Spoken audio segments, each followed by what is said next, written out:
News nation digital के हमारे इस खास एपिसोड खबरें दुनिया की में आपका स्वागत है। मैं हूं सुमित कुमार दुबे। बीते कुछ वक्त से मिडिल ईस्ट में ईरान के साथ हुई इजराइल की तनातनी और अमेरिका की भूमिका से इतना साफ हो गया कि ईरान अब कोई इतना हल्का मुल्क नहीं रहा है जिसे फौजी ताकत की दम पर झुकाया जा सके। ईरान को मजबूत करने में रूस के साथ उसकी जुगलबंदी ने भी बेहद अहम भूमिका निभाई है। और अब कुछ ऐसी खबरें भी आ रही हैं जो बताती हैं कि ईरान और रूस की जोड़ी ना सिर्फ मिडिल ईस्ट में बल्कि अफ्रीका महाद्वीप में भी अमेरिका के लिए परेशानी खड़ी करने जा रही है।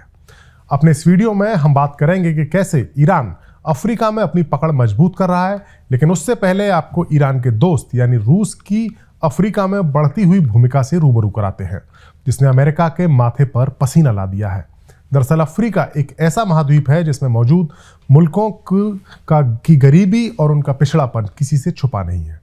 अफ्रीका में मौजूद देशों की ये बदकिस्मती ही है कि उनकी धरती पर तमाम तरह के खनिज पदार्थ मौजूद हैं, लेकिन उनकी आवाम गुर्बत में जिंदगी जी रही है। एशिया के तमाम देशों की तरह अफ्रीका के मुल्कों पर भी औपनिवेशिक काल से ही अमेरिका और उसके साथी यानी यूरोपीय देशों का प्रभाव रहा है। इन पश्चिमी मुल्कों की कंपनियों को इन गरीब अफ्रीकी देशों के संसाधनों से प्रॉफिट कमाने के लिए खुली छूट मिली हुई है। इन देशों में अपने हितों की रक्षा करने के लिए पश्चिमी देशों की फौजी टुकड़ियां भी मौजूद रहती आई हैं। लेकिन अब रूस के दखल के बाद कई अफ्रीकी देशों में पश्चिम समर्थक सरकार के खिलाफ बगावत हो चुकी है और कई देशों में रूस के समर्थन वाली सत्ता स्थापित हो चुकी है।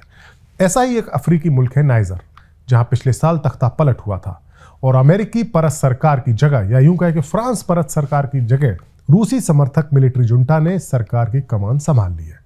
अब नाइजर से जो ताज़ा खबर आई है उसके मुताबिक नाइजर की सरकार ने वहां मौजूद अमेरिकी मिलिट्री टुकड़ी को मुल्क छोड़कर जाने के लिए कह दिया है।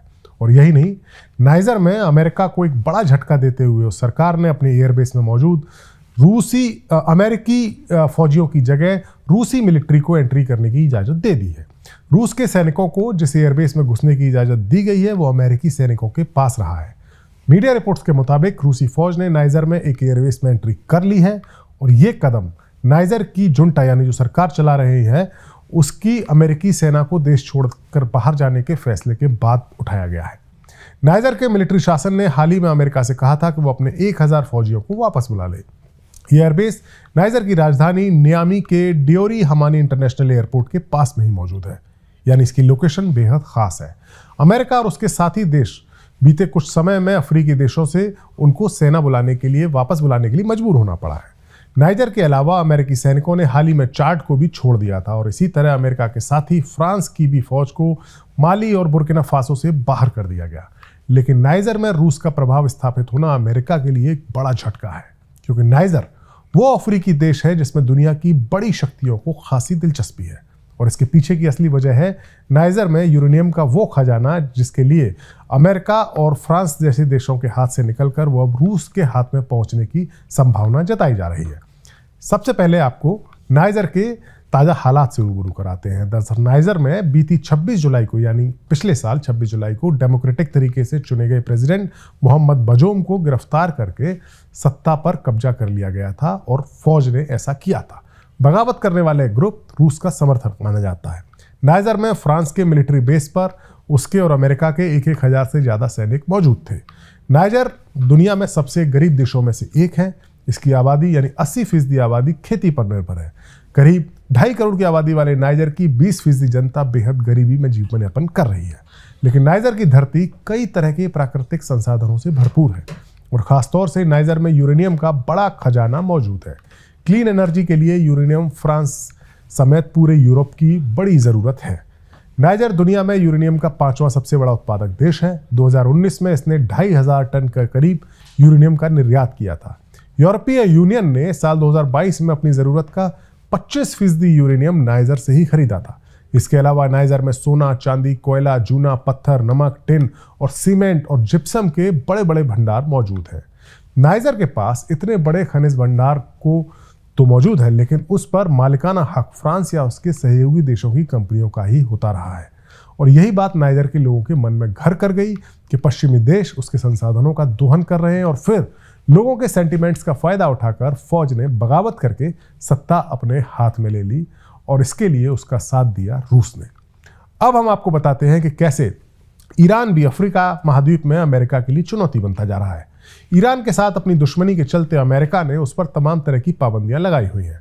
इन पाबंदियों का मकसद ईरान को पूरी दुनिया में अलग थलग करना है। अमेरिकी पाबंदियां कुछ इस तरह से होती हैं कि अगर पाबंद हो चुके मुल्क के साथ कोई दूसरा मुल्क व्यापार करता है तो अमेरिका उस पर भी कार्रवाई करने का हक रखता है। ऐसे में ईरान के लिए अपनी फौज को मॉडर्न बनाने के लिए हथियार जुटाना या दूसरे देशों से खरीदना और अपने सामान को दूसरे देशों को बेचना काफी मुश्किल हो गया था। लेकिन अब ईरान भी अफ्रीका में अपने पैर पसार रहा है। कुछ मीडिया रिपोर्ट्स के मुताबिक ईरान सूडान में अपने प्रभाव को स्थापित करने के लिए नई लाइनें जोड़ रहा है, यानी नई कोशिशें कर रहा है। ईरान अफ्रीका महाद्वीप पर अपना प्रभाव बढ़ाने के लिए हर मुमकिन कोशिश कर रहा है। ईरान, अफ्रीका और ईरान का एक व्यापार शिखर सम्मेलन होने की योजना बन रही है, जिसमें 40 से ज्यादा अफ्रीकी देशों के नुमाइंदों की शिरकत करने की उम्मीद है। ईरान अफ्रीका में इसी तरह से अपने निवेश को करना चाहता है, यानी इस तरीके से उसके साथ एंगेज होना चाहता है जैसे उसने यमन में हूती विद्रोहियों की मदद की है। ईरान इस लिहाज से सूडान, इरिट्रिया और जिबूती के साथ अपने रिश्ते बढ़ा रहा है। सूडान को तो ईरानी ड्रोन का भी निर्यात किया गया है, ऐसी खबरें हैं। ईरान सूडान की जो मिलिट्री है उसकी ऐसी मदद करके अफ्रीका महाद्वीप में अपनी मौजूदगी को पुख्ता करना चाहता है और इसके लिए एरिया ऑफ इन्फ्लुएंस अपना बनाना चाहता है मिडिल ईस्ट के अलावा भी अफ्रीका महाद्वीप में। ड्रोन और मिसाइल्स ईरान की सबसे बड़ी ताकत है। हमने इस बारे में अपने एक पिछले वीडियो में बात की थी कि कैसे ईरान ड्रोन्स की सुपर पावर बन चुका है। फिलहाल मौजूदा इंटरनेशनल पॉलिटिक्स और हालात के मद्देनजर ये कहा जा सकता है कि एक और जहां अमेरिका यूक्रेन के जरिए रूस को और मिडिल ईस्ट में ईरान को कमजोर करना चाहता है, तो वहीं ये दोनों मुल्क अफ्रीका जैसे महाद्वीप में अमेरिका के लिए बड़ी चुनौती बनते जा रहे हैं। हमारा वीडियो आपको कैसा लगा? कमेंट सेक्शन में जाकर अपनी राय देना हमें ना भूलें। नमस्कार।